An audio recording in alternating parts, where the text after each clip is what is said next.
You are watching a master at work. That's right. You are watching a master.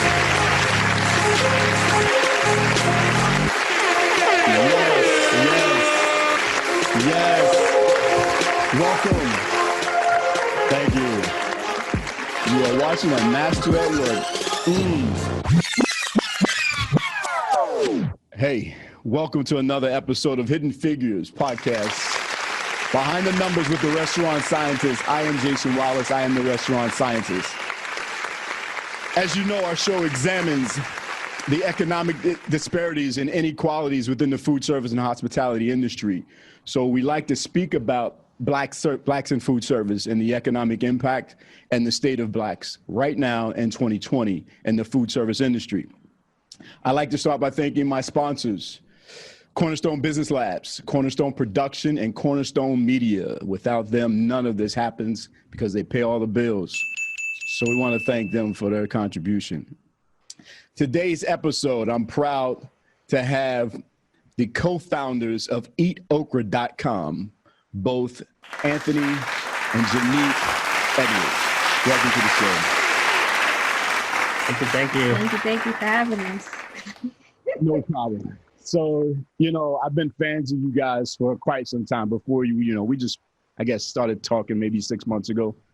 But I had sent something to you guys maybe a year ago on Instagram and just wanted to let you know that I was proud of you. I'm a 35-year food service professional. I'm 55 years old. I've been out here in this thing since '83. I started cooking in the Navy. And then when I came out of the Navy, I went to the Culinary Institute of America. And then from there, I did an externship in La Rochelle, France, and here in New York City as well, with the legendary Joe Baum and Associates at Aurora, worked at the Rainbow Room. So, when I tell you I've been in this game since '87, and when I saw what you guys were doing and you were bringing that technology flavor and much needed opinion and viewpoints and entrepreneurship, I was big fans of you guys. So I know you didn't know me, but I'm very proud of you, and I'm happy that you're on my show. Yeah, appreciate it. Thanks for having us. Yeah, thank you so much. No doubt. So obviously, again, I've seen a lot in 35 years from both being a line cook, sous chef, executive chef, and then the general manager, Metropolitan Museum of Art, and then into entrepreneurship and education. I've taught for 13 years at the New York Restaurant School and got bought up by the Art Institute, and I'm an adjunct professor at a few colleges here in the New York City market. So I've seen a lot. And when I look at the current state of blacks in food service, I'm still not happy, not only just with myself, but with others, because if I go back to 1995 and the lack of exposure we were getting then from publications, TV, media outlets, and the lack of exposure we get now, it's virtually the same. Yeah. So I blame myself as well, and when I say that, this for me right now in my career is about advocacy work. It's not necessarily about money or income, but there are major gaps, and there is implicit biases that have impacted the black restaurant industry as well as the black food service industry. So we speak about those in two different realms, because restaurants are independent entrepreneurs, but the food service side is when you have the corporations, the larger chain and multi-unit operators. So having said that, tell my listeners, one, how you guys met, how you guys started, when did you create EATOKRA.com, and why EATOKRA.com, where the name come from? So just give us a little background in history. That's a long story. Hell yeah. Long story, right? I guess I'll start with how we met. We're a product of Tinder. We're a product of a mobile app. Yeah. Wow. So technology was really at the foundation, right? Yeah, foundation of everything we do right now. But yeah, I mean, it was love at first sight. First swipe. First swipe. Right. And yeah, like I'll let you tell the story of like the app. Yeah, so we met on Tinder. Okay. We got married, 2018. We have a baby now. So yeah. Congratulations. Boy, girl, how old? We have a daughter. She's 16 months. Hopefully she'll behave and let us do the show. Brand spanking new. Wow.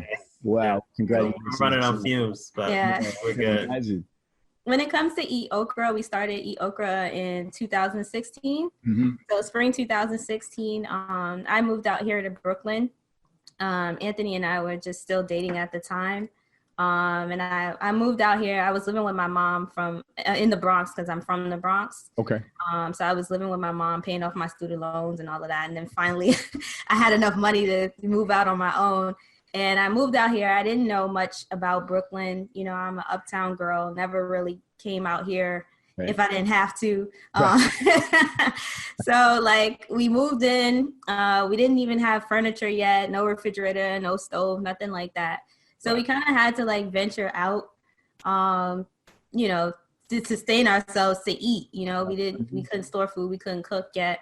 So we kind of used that opportunity to really get to know Brooklyn.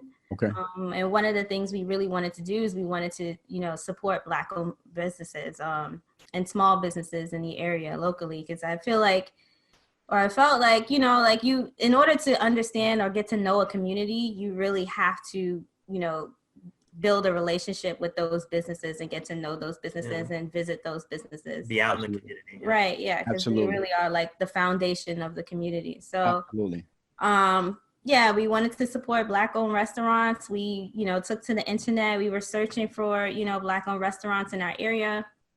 And we came across like a bunch of lists and blogs and things like that we, you know, had to sift through to find them. And Anthony is the developer. He built the app, you know, by himself entirely. And at the time, he hadn't built an app yet. So, you know, he wanted to build one. He just didn't know what he wanted, you know, to build. So I kind of made the suggestion to him, like, you know, you should build this app, you know, that will help people find, you know, Black-owned restaurants easier, you know, like make it super simple. And that's kind of like how it started. He took the idea and kind of went with it and started, you know, building it. And here we are 4 years later. Wow. Yeah. So when you started, so now that's a true Black entrepreneur story. So, all right, let's do a little deep dive into the economics of that. So when you build an app, I'm sure it's not for free. It's a cost. You need equipment. How much capital did you need? How much capital did you have? And what was the difference, you know, what was the gap between that need and that want? And how did you bridge that gap?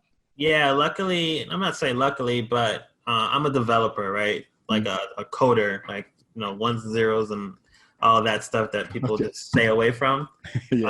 So I built it from the ground up, from the scratch up. But, you know, that in most companies, that's going to be your biggest cost is getting that website together. And if you want a mobile app, getting a mobile app together.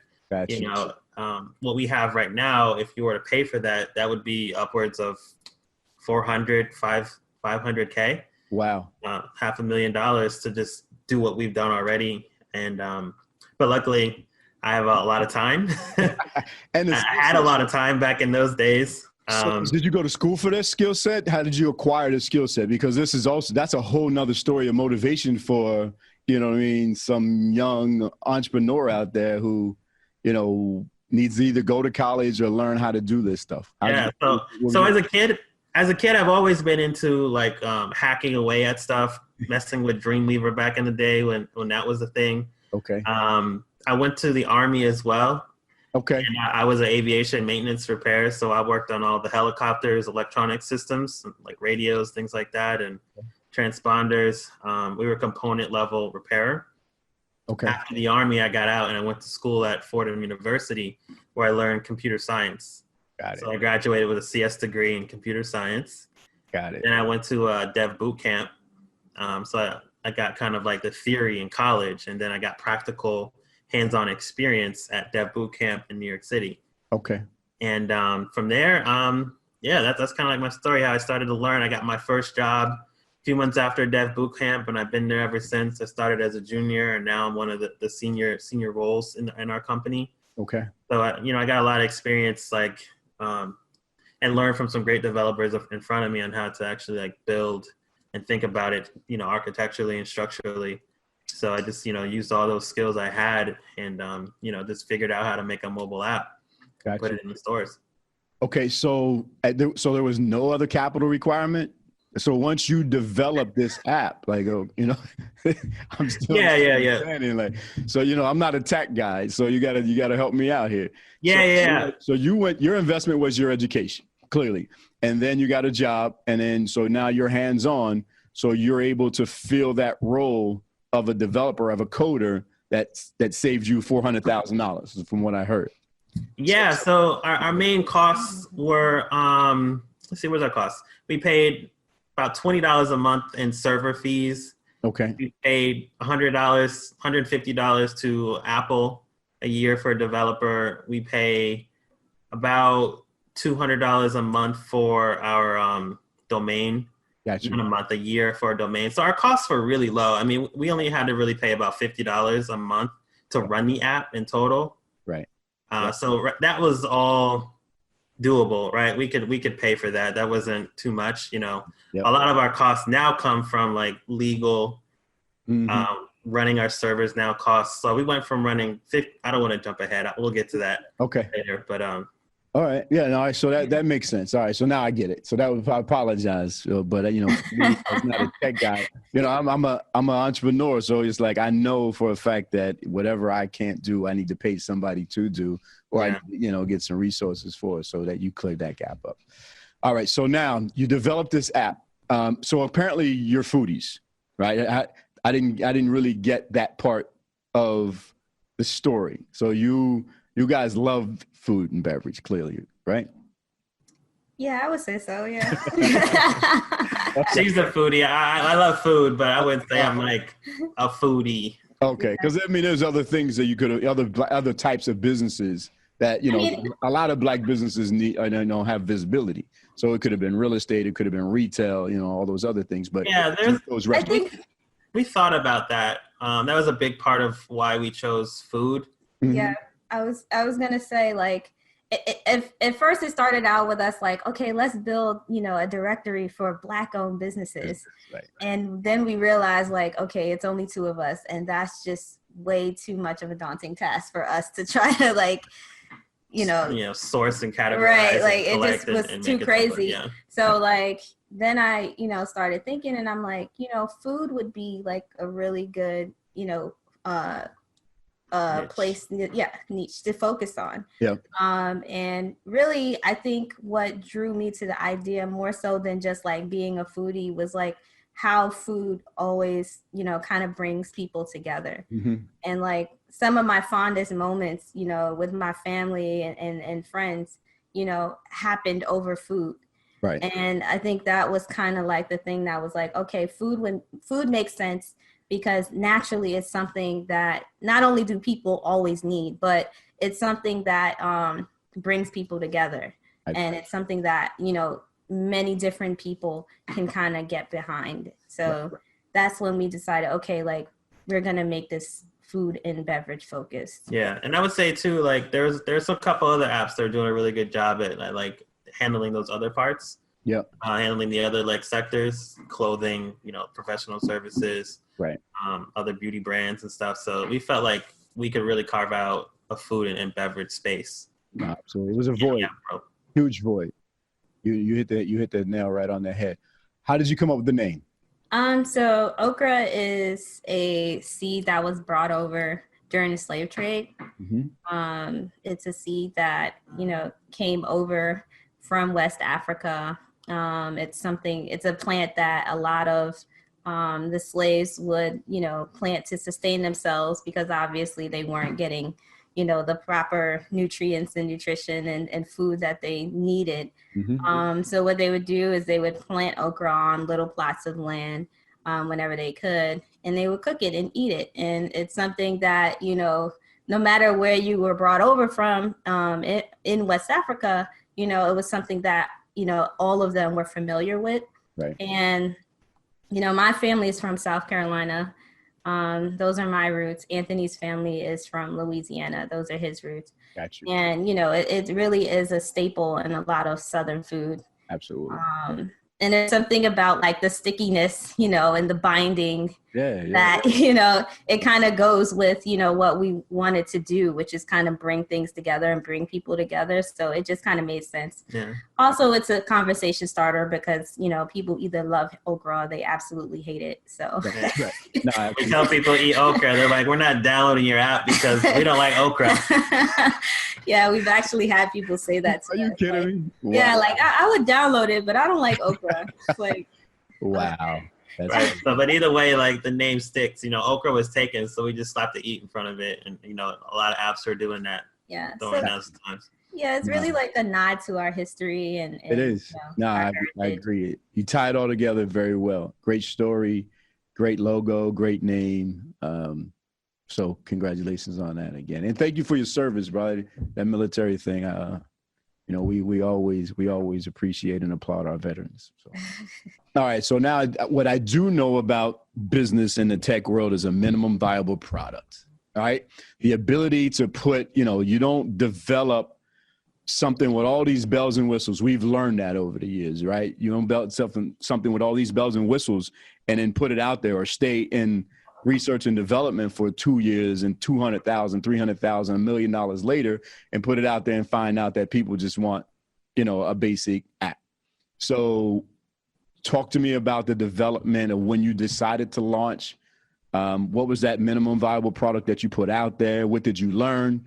And as you continuously, you know, as you went through those early stages of the next iteration, how has EATOKRA evolved from just take me from 16 to 2019, right up before COVID? They say the best things to build are things that you're going to use or things that you're passionate about. So this came very kind of natural because everything I started building for it was stuff that was like, dang, I need to do this now. And I need this and I need this to make for me to want to use it. Right. So, I mean, we started out as like, you know, we have a lot of apps out there that are pretty much, you know, doing similar things. So, you know, what we needed was pretty much already spelt out for us, what the people already are used to doing. So there wasn't much deviation from that, which was, you know, being able to know where a restaurant was and according to my vicinity, my geolocation. Okay. Being able to save a restaurant, make a collection, putting it in a collection and saving it for later. Yep. Browsing different cities. You know, so writing reviews. Well, yeah. So writing reviews kind of came later. Okay. But we did have a rating system in the beginning. Okay. So that was kind of like our minimal was just getting those key things in there. It wasn't even. It was free. It's still free, but we didn't even require people to kind of give us their credentials, their login and password. We just wanted people to use it. Gotcha. And when we started in 2016, just you know building out the MVP. We put it in the App Store about 7 months later. So in about March of 2017, we put it in the App Store. Yep. And not right away, but by the end of the year, we had about 300 downloads. Gotcha. And, you know, almost immediately, once people found out they could write us through the app, it was, can you add more listings? Like, I'm in Atlanta, there's only 2 restaurants. Right. What's going on? I know there's at least 3 around me. So it was about us like really starting to, and that's where Janique was really like came in key, was sourcing all that data from different cities. Gotcha. And, you know, organizing it, putting the app. So yeah, people, you know, so the first year we had 300 and then we had 3,000 downloads the second year. Then we had 12,000 the third year. Wow. Which year did you rebuild it? Because there was a year that you did that as well, right? Yeah, so when you say rebuild, that means take it down, tear it apart, rebuild it, or just... Yeah, so the first version was built in a language called Ionic, which still, it was working great for us, but there are some things that I noticed personally that I didn't like. Okay. So I felt that another language would be better suited, the way the code works and how it compiles down to like native code. And I rebuilt the app over about a year and a half, almost a half, from scratch. So I did the build twice, building the whole thing from the ground up. Wow. Some of it was recyclable, some of it wasn't. A lot of it wasn't. Gotcha. But you know, we have a much better product, a much smoother, faster product now. Okay. But yeah, up until like January of this year, we had 20,000 downloads. So yeah, that's all from Bootstrap and no paid ads. Yeah. I was gonna say it was all organic. All organic, yeah. All organic, because that's how I found out about you guys, and so that's because you obviously you identified a void, and then you create a product and service, to fill that void. So. You are watching a master at work. Absolutely. That would be you. You are the master, Anthony. Okay, now COVID hits. How has that changed your business model?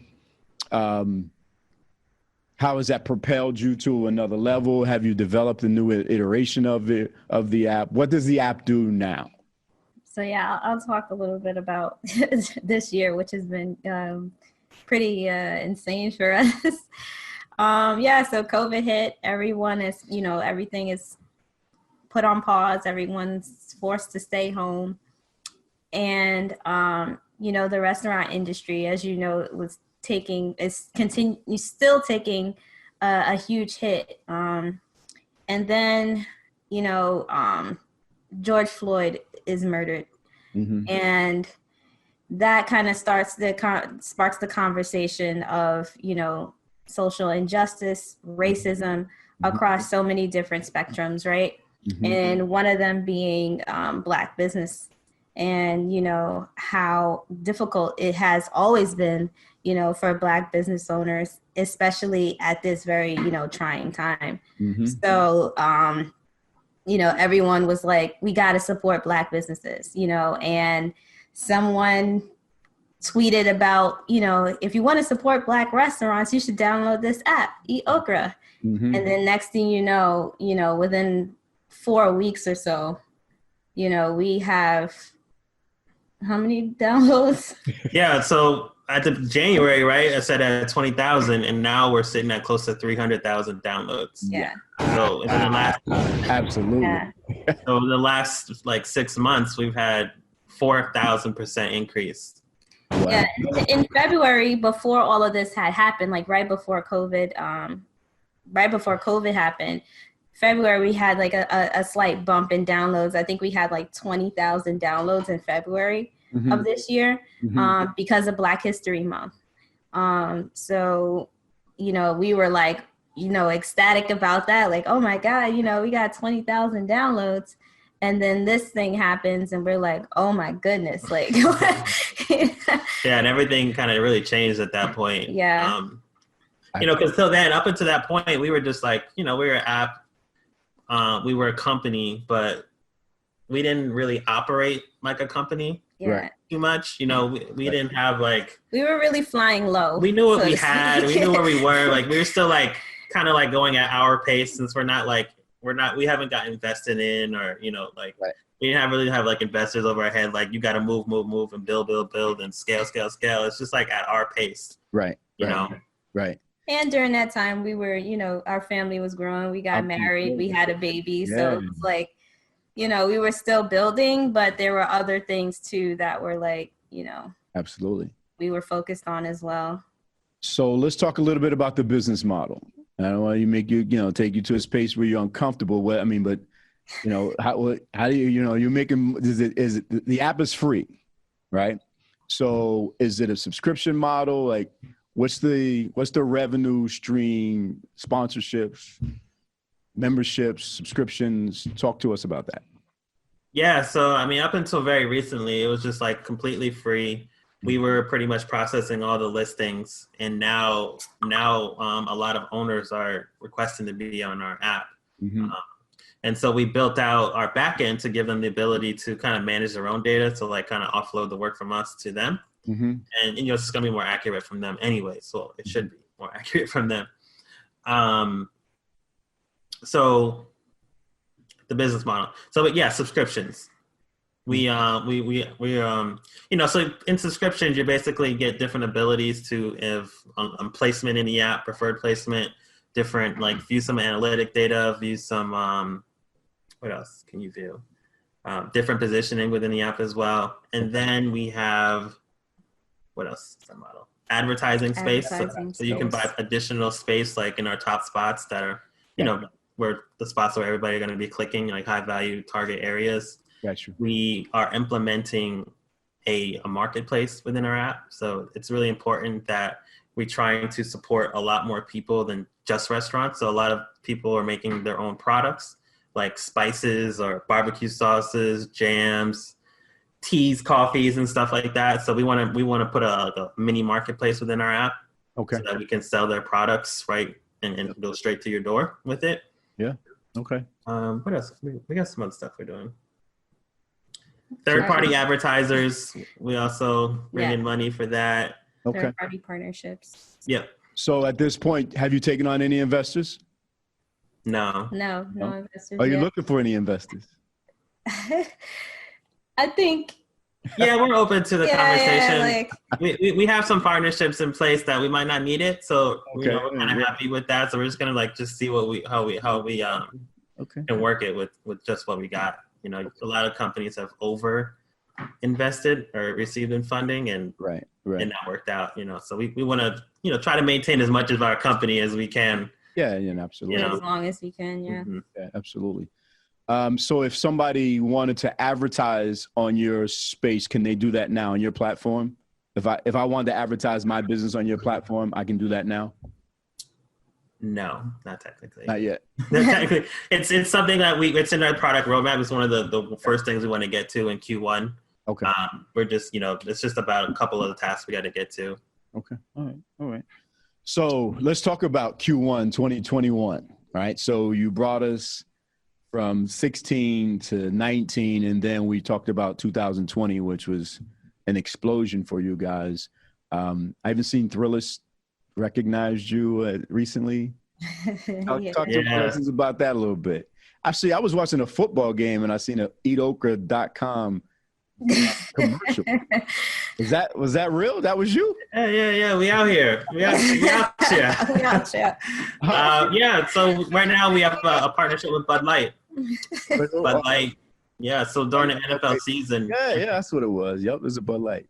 Yeah. Every Thursday night they're featuring a Black-owned restaurant. In a 15-second commercial. Wow! Congratulations! Yeah. I'm a Steelers fan. We shout out. Oh no! Yeah, who that? We was 11-0. We was, but it's all right. It was only one. But yeah, that's how I know. I watch a lot of NFL football, and I saw it. I was like, is that them? Is that a subsidiary of them? Taking them off? Like, what's going on? But congratulations on that. So, all right. So yeah, now talk to me about 2021 and what's the vision for, because I know there's always the difference between a vision and a goal. And then, you clearly have, like you say, 4,000% increase. Do you anticipate that going into 2021 as well, that type of growth? Yeah, I think so. We have some partnerships that are going public in January. Okay. So there'll be a lot of national press around those companies, and they really are interested in really helping out the Black community. So you'll see some pop-up things going on, and a lot of action happening in different mediums. Good. And we'll be a part of it. So that's how I think our momentum is going to continue into Q1, Q2. I think throughout the whole year, actually.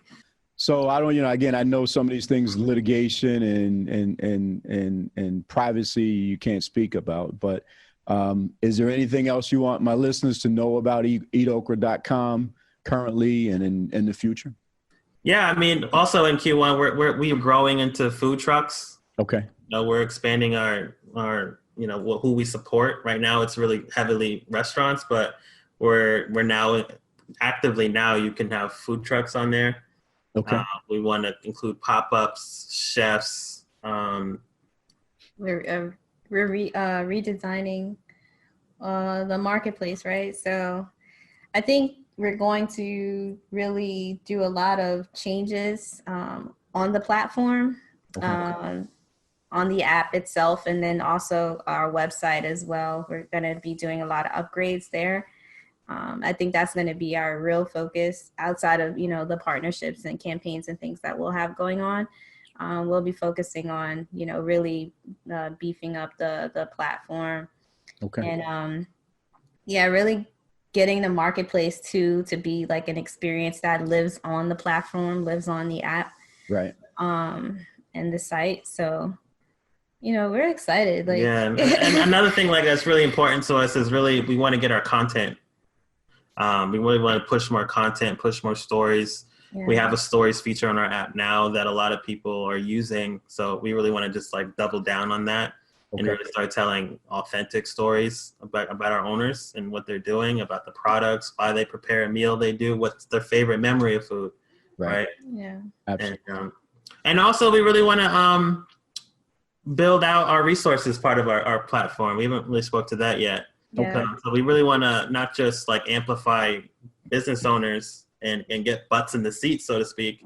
We want to educate them and make sure they have the tools to last a year, 3 years, 5 years and beyond, you know, build that generational wealth for their families. Absolutely. Yeah, we're really going to be focusing on that too, like building this network of resources that, you know, restaurant owners or business owners can tap into, because we see that as, you know, really a huge part of what we want to do going forward as well. You know, not just offering, you know, the platform as a digital marketing tool for them, but also, you know, a community that they can, you know, be a part of that is really, truly like beneficial.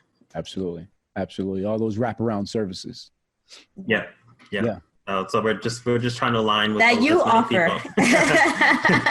Yeah, so we're just trying to align with like people like yourselves that are just passionate about the space, you know, want to educate.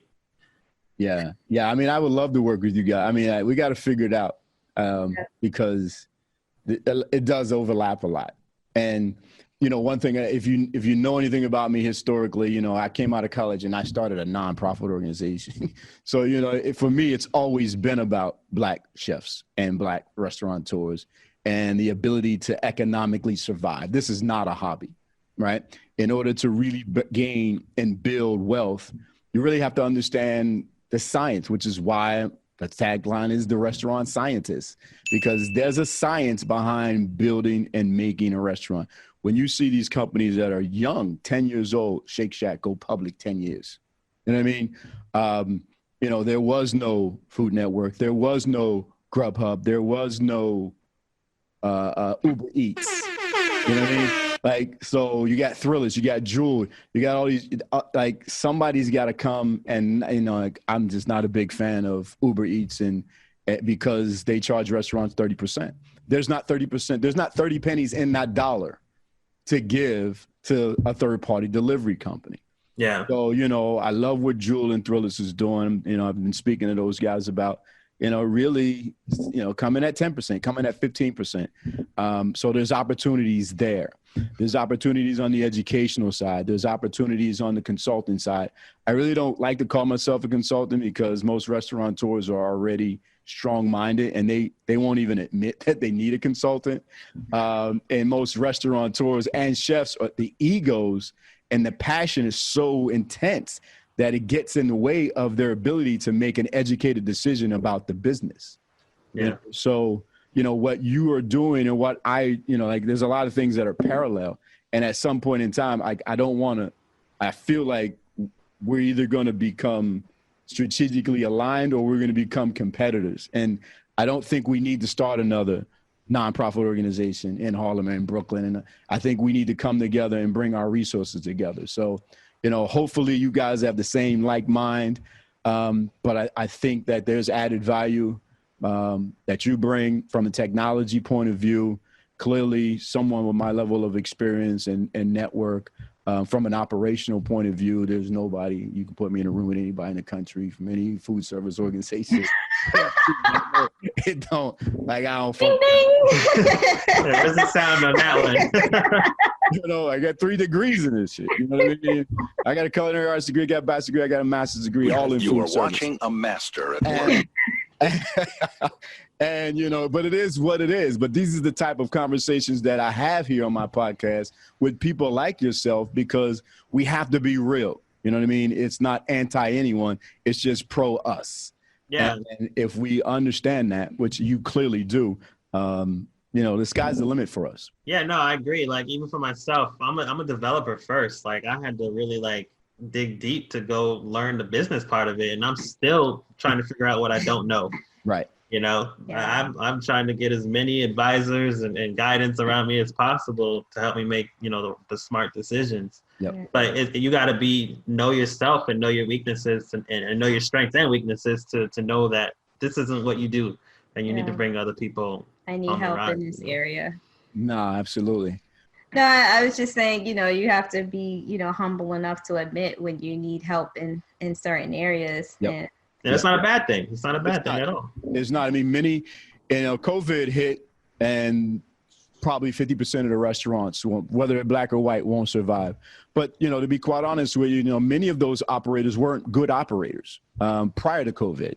And when I asked them about the income statement or the balance sheet or the statement of cash flow or what their cash burn rate is, they can't answer those questions. They're not doing bookkeeping, or they're still using, you know, QuickBooks or an Excel spreadsheet. You know, and those are the things that when you get tied up in the minutia of the day-to-day operations is really when you should be reaching out and subcontracting that information or that work out. But for whatever reason, because of that passion, it's my restaurant, it's my food, this is my decor. Restaurateurs, you know, sometimes are in their own ways, and I'm hoping that in the post-COVID world, with what you're doing and exposing them and giving them a platform in terms of technology, is really, you know, that they can really benefit and get the other resources that they need to build wealth, because this is not a game. This is not a hobby. I mean, the technology is here. It's like you have to use it. Even COVID is like you have to use it now. You know, a lot of people didn't want to get on the delivery platforms. Yeah. Or, you know, and then when we spoke to people about EATOKRA, I was like, oh, okay. Yeah. Okay. I think there's a natural distrust, or there was, you know. Yeah. So. Yeah. No, absolutely, absolutely. I mean, you guys, again, that technology piece is missing. I remember when people were using cash registers before a point of sale system. Then the point of sale systems were all individual operators, right? You had Aloha, PosiTouch, you know, all of them, Harbor Touch.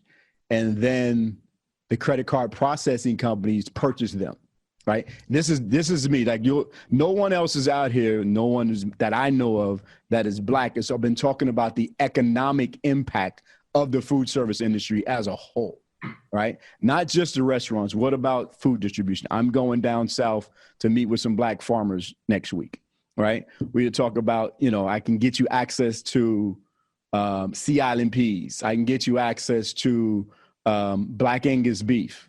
I can get you access to high quality pigs, right? So these are all coming from black owned farmers. So, you know, for me, I've always been that guy that says, okay, what's the economic impact of all of the other ancillary businesses that support the restaurant industry? And you guys are one of them. Like, that void was there. So my point is when the POS companies got bought out by the credit card processing company. So now every POS company that is out there is owned by the credit card processing company that owns them, because that's how they make their, right? 85, 90% of every transaction in a restaurant is made through a credit card now. So they know that they're getting that 2 to 3%. So that's why they're giving you the POS systems now, because they're making the money on the processing. These are the types of conversations that I need to have with restaurateurs. And if we can do that on an electronic platform and bring that technology component that you guys have, you know, we're gonna really do good for our community, for our restaurants, and make money at the same time. Like, it's not, you know, it's not a bad thing to do good and make money. You can, right? Of course, yeah. And technology is the way to do it, because we always think blue collar. We always think hands on. Like, I have to do it physically, and the only way to scale is what you guys have realized, and help these restaurateurs is to bring technology into the conversation. As we wrap up, talk to me. What is it? Anything else you missed that you wanted to talk about, that you want my listeners to know, that you want the world to know or people to know about EatOkra.com? Download the app. That's it. Download the app. Download the app. Support black restaurants right now. Yeah. And you got to know, let me talk to the listeners. Listen, when you download the app, give them feedback, because that's what they're learning from, right? they're going to get that feedback and they're going to make those changes to the next iteration of the app to make it more user-friendly and to bring you exactly what you want and to take away those other features that you really don't want. You know, sometimes you look at our cell phones. There's so many features on this phone that I don't even use that. You know what I need? I need to make a phone call. I need to check my email. I need to send a text message, you know? Right. Yeah. All this other stuff, like, don't charge me $1,200 for the phone. Charge me $400 for the phone and give me the basic shit that I need, you know? You know, so that's what EatOkra.com does. That's what they need from you. So please download the app. Participate, give them the feedback, share it on your social media platforms. Share. How many downloads you have now? What's that? How many downloads are you up to? About 300,000. 300,000. So the goal is to get them to 1 million downloads, people.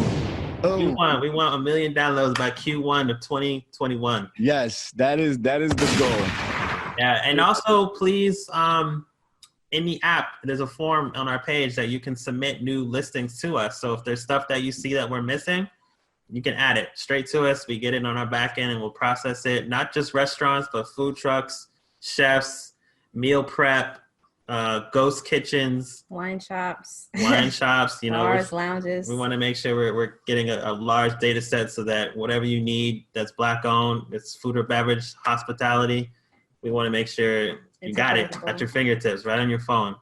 I love it. Oh my goodness. You are watching a master at work. That would be EatOkra.com. So how do they get in touch with you? Just say it out there. Shout out the telephone, emails, address. Yeah, so the best way to get in touch with us is to email us at team@eatokra.com. On the App Store, just Eat Okra in your search browser. You'll find us www.eatokra.com.